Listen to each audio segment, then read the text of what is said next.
I never could have guessed one ordinary moment would flip my entire world upside down. It was just a regular day, nothing extraordinary, until I stepped into that room. The door was cracked open, just a sliver, but something in me clicked. Like my gut had tuned into something my mind hadn't yet caught. I could have walked away. Should have, maybe. Pretended I saw nothing. But I didn't. Because in that split second something shifted. The moment my eyes locked on what was inside, I knew nothing would ever feel the same again. And yeah, maybe I was to blame. I started something. I didn't stop it either. Mark was at work. The house was quiet. That kind of quiet where even your thoughts sound loud.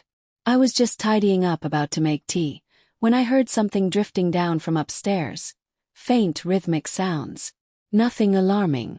Ethan, Mark's 25-year-old son, was up in his room. Just another day. But I figured maybe he'd like some tea too, and a quick chat wouldn't hurt. As I climbed the stairs, the sounds got clearer, but stranger. The closer I got, the more my heart began to race. The door to his room was ajar. I took a breath, about to call out his name, but my eyes caught the glow from his laptop. Ethan was on his bed. His face lit up by the screen, hands busy. At first I thought he was just watching something exciting, maybe a movie. But the angle shifted, and so did my stomach. My breath caught. That wasn't just any video.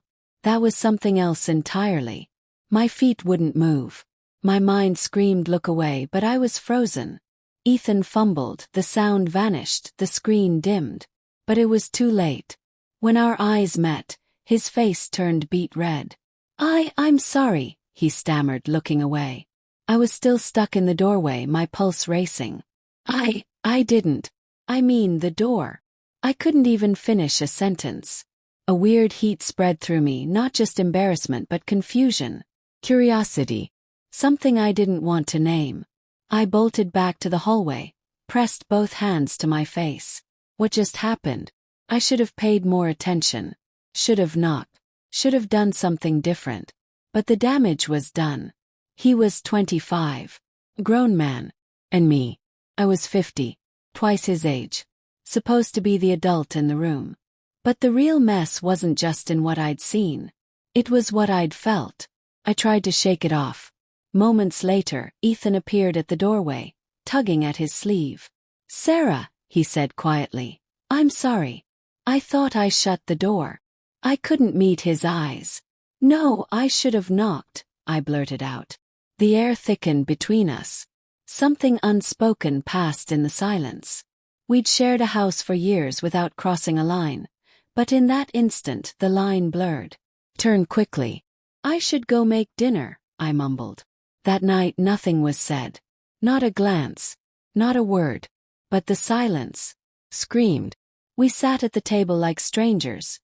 Me, Ethan, and the ghost of what had happened upstairs. Forks scraped plates. That was all. It wasn't like we didn't want to talk.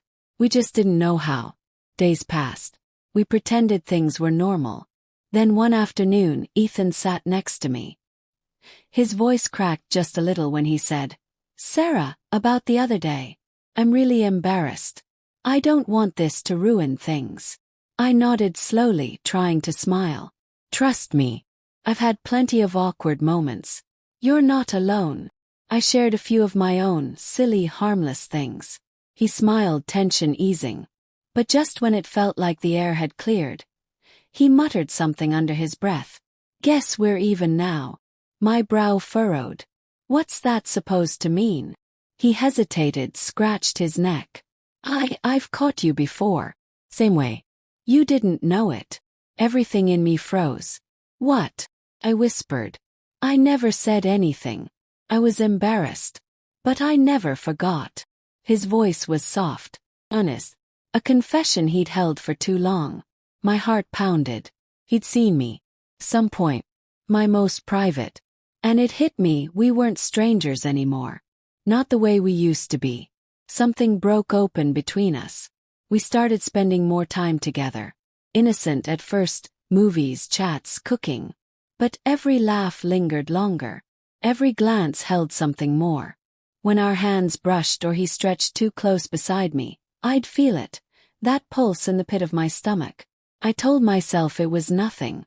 Until one night, I couldn't sleep. I kept flipping in bed, trying to shake the restless buzz in my veins. But one thought kept circling. Ethan. I shouldn't go to his room. I knew that. But my feet moved anyway. His door was open a crack. That same faint glow spilling out. He was asleep. But what I saw made my breath hitch. It was nothing I should have witnessed, and yet, I couldn't move. A storm rose inside me. Shame. Guilt.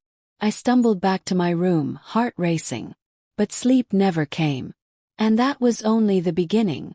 Because things were about to get far messier.